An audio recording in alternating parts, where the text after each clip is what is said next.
So our next speaker is Associate Professor Carolyn Hendriks from the ANU Crawford School of Public Policy. She has a background in both political science and environmental engineering. Her work examines democratic aspects of contemporary governance, including participation, deliberation, inclusion, representation. And today she will be speaking to us about she'll be giving us examples of how different publics are responding to climate change, and including examples of innovative grassroots initiatives. So, Carol.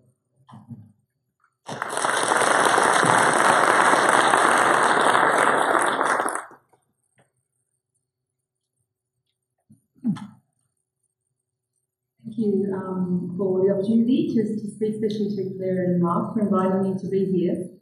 So in my contribution this afternoon, I guess I wanted to focus on the way in which different publics are trying to push along climate change reform. So these are the images we typically kind of have in our heads when we sometimes think about climate change and publics, very angry, resistant publics.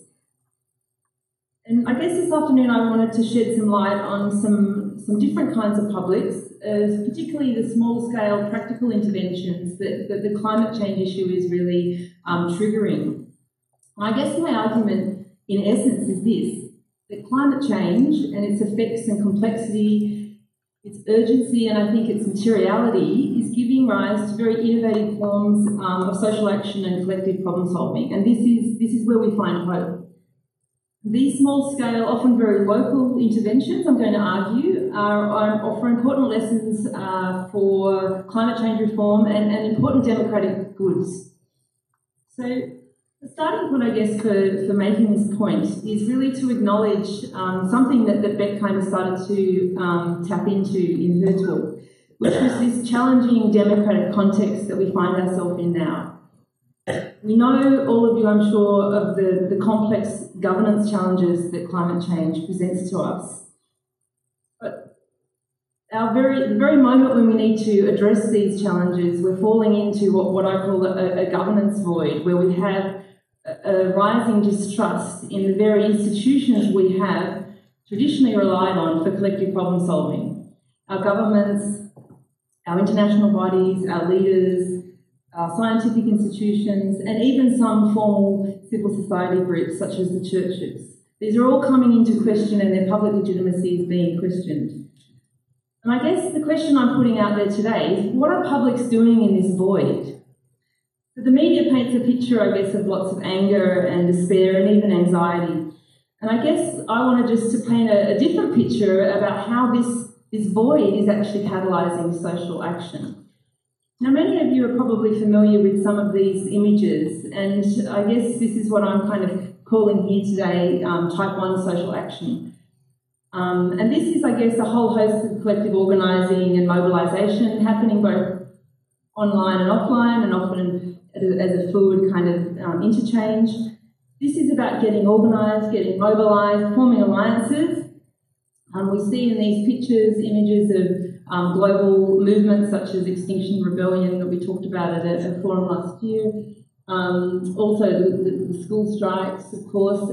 This is an image from some research I've been doing on the coal seam gas controversy. That's actually, this project has reared its head again in the last couple of days with the Narrabri project coming into the media again. But here you have a fantastic image, I think, of some of the creative ways in which publics are trying to push forward their messages. These are angry women. These are women who sit and knit. They sit outside Barnaby Joyce's office.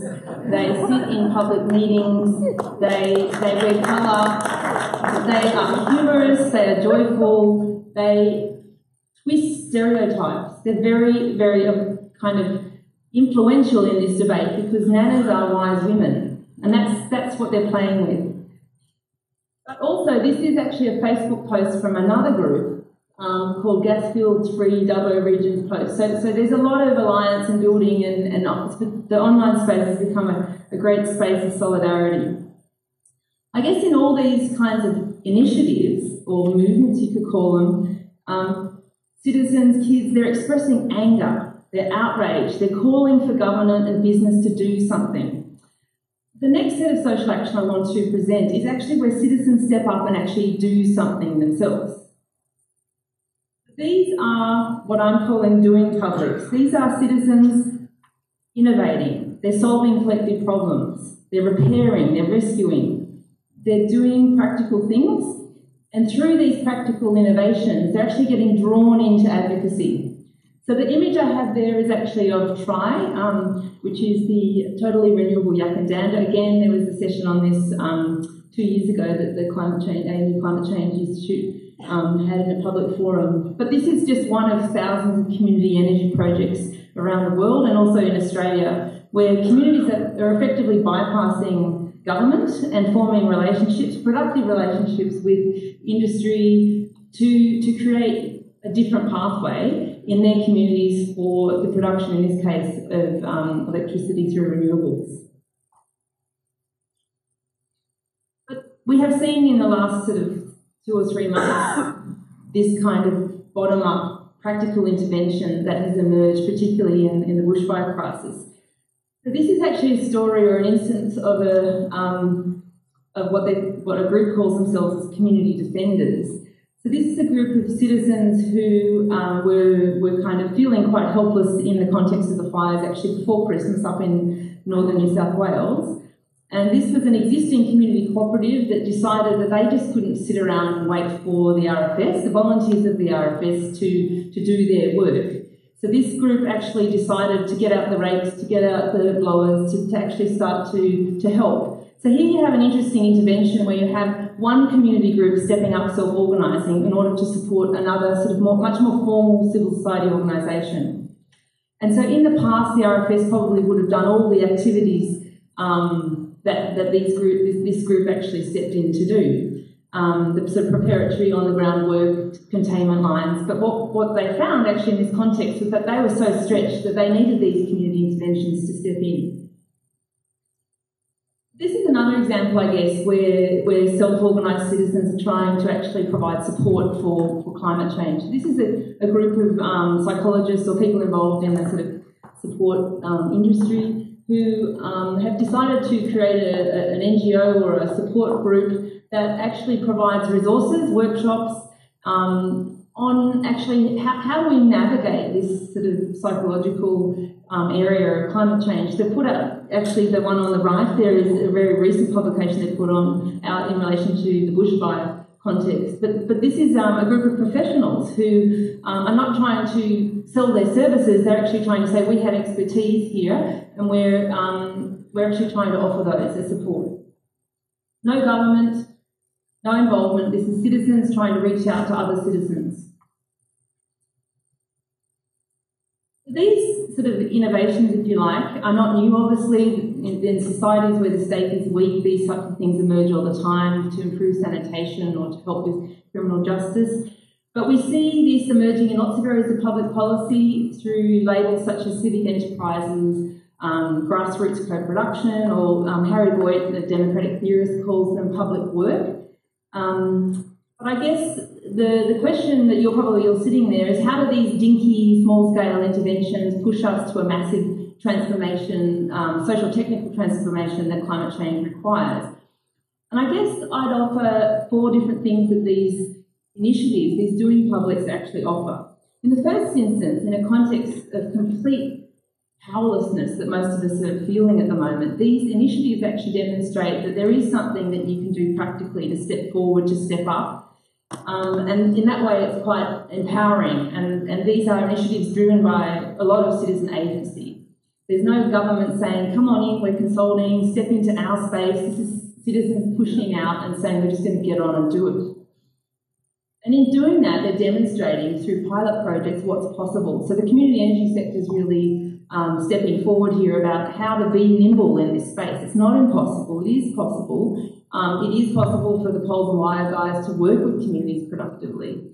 And so there's a kind of demonstration value that these projects offer. And as I mentioned before, these projects often get drawn into advocacy, often reluctantly, so they're not lobbyists pushing in to try and get change, they're actually just getting on and doing it and attracting attention through the practical interventions that they're actually generating. And this makes them very powerful advocates because they speak from experience. And we see this in other areas of public policy, in domestic violence, etc., where people can speak and represent the voices of communities that are often not stepping forward in policy-making spaces. I think the other really interesting thing about these joint publics is that they work across boundaries. They navigate things that most governments find very difficult, borders, sectors, and they do it nimbly, they do it with innovation. And so therein lies a lot of learnings, I think, from these innovations. Now, the question, I guess, that I'm wrestling with in my own research is, of course, these aren't all positive. They pose challenges for reformers and regulators, and I guess they are often very local and piecemeal and disruptive. And they can actually expose society to risks, and they can be very exclusive. So there's questions we need to ask about how can we work with these kinds of initiatives? They're driving and using citizen energy, but how can we work with them? So here's actually an example where the Victorian Parliament's thinking actively about these kinds of questions. So there's an inquiry on at the moment in the Victorian Parliament where they're actually trying to ask questions about how, so this is the terms of reference, an inquiry into what urban, rural and regional communities in Victoria are doing to tackle climate change and how Victorian government could support these communities. It's actually reaching out to try and work out what's out there and how can we support those initiatives. The question always with these kinds of initiatives, particularly social enterprise literature, always asks this question, so how can we scale them up? And I guess I put back, do we want to scale them up? Because by scaling up, it actually loses the very community energy that these initiatives enact and embody. And I guess I'll leave you with this final thought, which is there's some very pertinent and powerful messages that scholars of crisis management, disaster management offer. And I guess it is this.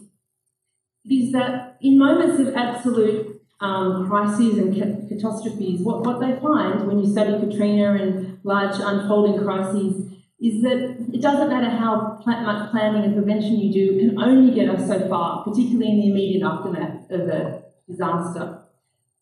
And so what we need is actually resilient systems. And those first responders are community. They are people, everyday citizens that step up. We saw this in the bushfires and now in the floods. And so I guess my final point really is that citizen agency and this social fabric that we saw in rural and regional communities is so vital for our capacity to adapt, our capacity to be able to withstand some of these larger crises that lay in front of us. And so we need to think harder about how we can support this citizen agency. And I would say that any government that's serious about working with communities on climate change really needs to find constructive ways to facilitate and empower these kinds of publics. So if you have any good examples of initiatives like this, I'd really like to hear from you. So please do email me, and I look forward to your questions in the Q&A. Thanks.